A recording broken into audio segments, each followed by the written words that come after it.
பொங்கலூர் மணிகண்டன், இப்போ நீங்கள் தான் எனக்கு விளக்கம் கொடுக்கணும். இபிஎஸ் அவர்களோட மனசை நன்கு அறிந்தவர்ன்றதுனால நான் 3 கேள்வி உங்கள்கிட்ட கேட்டேன். இந்த பிரம்மாண்டமான கட்சி என்னன்னா சொல்லணும். அது எது பிரம்மாண்டமான கட்சி? திமுக அதிமுகவை தாண்டி அப்படி ஒரு கட்சி எது? நீங்கள் தான் சொல்லணும்.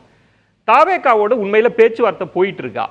ஏன்னா அவங்க இபிஎஸ் அவங்க சொல்றது வியூகத்தை வெளில சொல்ல முடியாது அப்படின்னா ஏதோ ஒன்று இருக்குன்னு அர்த்தம். பாஜகவுடனான கூட்டணியை முறிச்சிட்டு தாவேகாவோடு கூட்டணி வைப்பீங்களான்றதுக்கு அதெல்லாம் எப்படிங்க நீங்க கேட்கலான்னு அவர் சொல்லல. யூகங்களுக்கு நான் பதில் சொல்ல மாட்டேன் அப்படின்னு 3மே அர்த்தம் புரிந்தது. ரொம்ப ரொம்ப நேர்த்தியா கையாண்டு இருக்காங்க இபிஎஸ் அவங்க.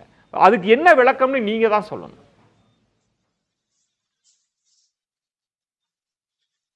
விஜயன் சார், உங்களுக்கு நன்றாக தெரியுங்க. தமிழ்நாடு முழுவதும் சுற்றுப்பயணத்தை துவங்கி இருக்கிறார். லட்சக்கணக்கான மக்கள் மத்தியில அவர் ஒவ்வொரு நாளும் பேசிக் கொண்டிருக்கிறார். எதிர்குறலோ அல்லது நீ எடுத்த முடிவுகளோ சரியில்லை என்று யாரும் எந்த தொண்டரும் சொல்லல, எந்த பொதுமக்களும் சொல்லல. அணுகுரல் ஆங்காங்கே மிக கடுமையாக இருக்கிறது, பெண்கள் அணுகுரல். ஏன்னா இந்த ஆட்சியின் நுழைவாக, எனவே இந்த ஆட்சியை வீழ்த்தி 210 வெல்வோம் என்று எடப்பாடி சொல்கிறார்.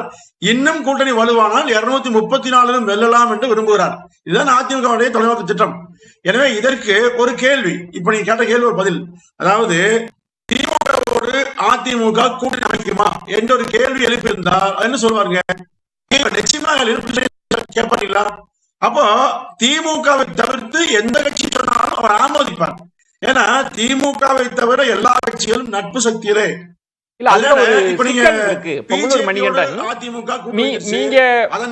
நீங்க களத்திலே இருந்து அனுபவம் வாய்ந்தவர், இந்த கூட்டணி விஷயங்கள்லாம் உங்களுக்கு தெரியும்.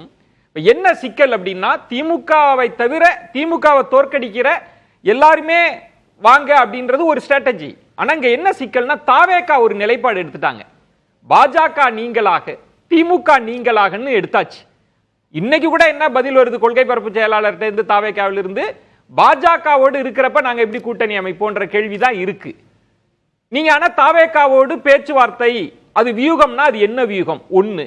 இப்ப பாஜகவுடனான கூட்டணி எப்படி இருக்கு? இது 2 இருக்குல்ல. இப்ப தாவேகா குறித்து அதிமுக என்ன நிலைப்பாடு எடுக்க போகுதுன்னு ஒரு கேள்வி வந்துருச்சே. பொங்கலூர் மணிகண்டன் சார். சார், இப்போ திமுகவை வீட்டுக்கு அனுப்ப வேண்டும் என்கிற நோக்கம் தாவேகாவுக்கு மிக தெளிவாக இருக்கிறது. ஏன்னா திரு விஜய் அவர்கள் தொடர்ந்து ஸ்டாலின் அரசு மீது கடுமையாக குற்றம் சாட்டி பேசுகிறார். எனவே அந்த ஆட்சி நிச்சயமாக இருக்கக்கூடாது என்பதில் தெளிவான ஒரு நிலைப்பாட்டை அவர்கள் எடுத்துக்காங்க.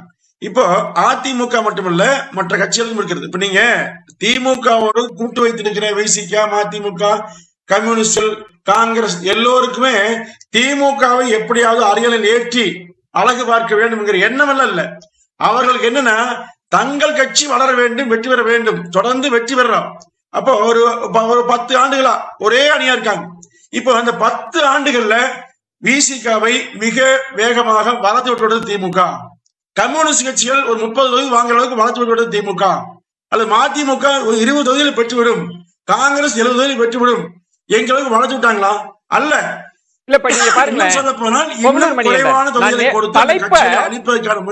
நான் நேரடியாகவே உங்கள்கிட்ட தலைப்பை சொல்லிடுறேன். இந்த பக்கம் அமித்ஷா அவர்கள், அந்த பக்கம் விஜய் அவர்கள், இபிஎஸ் அவர்களோட திட்டம் என்ன? இதான் கேள்வி.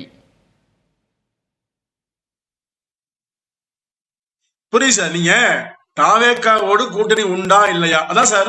ஆமா, ஒரே கேள்வி, அவ்வளவுதான். நான் சொல்றது திமுகவை தவிர்த்து எல்லா கட்சியோடும் கூட்டணி உண்டு. திமுகவை தவிர்த்து எந்த கட்சி வந்தாலும் கூட்டணியை அதிமுக விரும்பும், அமைக்குங்க. என்ன காரணம்னா, 234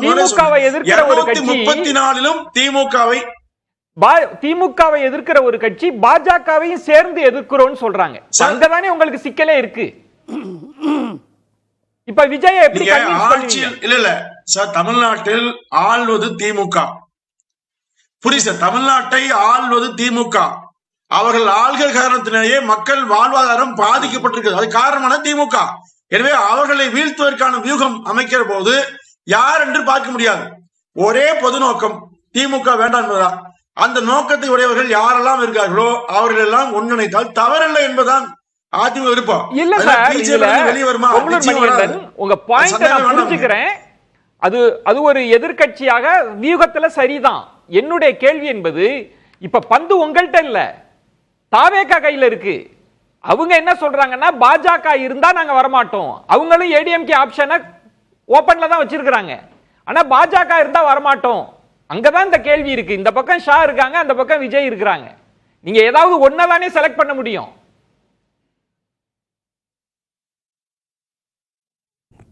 சார் நீங்க இது என்னன்னா அரசியல்ல தேர்தல் நேரம் என்பது ஒரு 10 மாதம் கிட்ட இருக்குது. 10 மாதம் முன்பாக ஒரு பரப்புரையை அதிமுக மேற்கொள்வதற்கு காரணம் தமிழ்நாடுல குக்கிராமங்கள் வரை சென்றடைய வேண்டும் கருத்து அது ஒண்ணுதான். ஆனா தேர்தலில் கூட்டணி, தொகுதி பங்கீடு இது போன்ற விஷயங்களுக்கெல்லாம் கால அவகாசம் அதிகமா இருக்கு. சூழ்நிலை இறுதியில போக போக போகதான் மாறுங்க. தேர்தல் நெருங்கிற நேரத்தில் நிச்சயமாக பொது நோக்கம் தான் முக்கியமாக தென்படும் ஒழிய நீங்க சொல்லக்கூடிய யார் எங்க இருக்கிறா, யார் அவர் இருக்கா, அதெல்லாம் முக்கியம் இல்ல. நீங்களும் பாருங்க, இருக்கக்கூடாதுங்கிறத முக்கியம். இருக்கக்கூடாது இல்ல. மணிகண்டன் இபிஎஸ் அவர்கள் சொன்னதுக்கு நீங்க விளக்க உரை கொடுப்பீங்கன்னு பார்த்தா நீங்களும் இன்னும் 2 யூகத்துக்கான விதையை தான் விதைச்சிட்டு போறீங்க. சூழல் மாறும்ன்றீங்களே தவிர உங்க அனுபவத்துல நீங்க எனக்கு புரியுது பொங்கலூர் மணிகண்டன். கூட்டணி குறித்து பத்திரிகையாளர்கள் வெளிப்படையா பேசலாம். உங்களை மாதிரி ஆதரவாளர்கள் பேசுறதுல சிக்கல் இருக்கு. அதை நான் உணர்ந்து இருக்கிறேன். ஒருவேளை உங்களுக்கு மறுப்பு இருந்ததுன்னா மீண்டும் வாங்க, அந்த கருத்தை நீங்க மறுங்க. நான் உங்களோட நிலையை நான் புரிஞ்சுக்கிறேன். ஷபீர் மறுப்பு இல்ல. அதாவது ஒரு புள்ளி வச்சா நீ சொல்லுங்க. புள்ளி வச்சா நீ கோலமே போட்டுருவீங்க. அதனால தேவையில்ல வாத்தியலை புரியுது இல்ல. ஒரு புள்ளி வச்சா நீ கோலமே போட்டுருவீங்க. அதற்காக நான் போக விரும்பல. ஒரே நோக்கத்தில் அதிமுக இருக்கிறது. எப்ப 234 ஏன்னா திரும்ப 210 சொன்னாரு. 234 தோற்கடிப்பதற்கான வலிமை உள்ள அணியை அமைக்க வேண்டும். அதற்கு எந்த எல்லைக்கும் அதிமுக செல்லும்.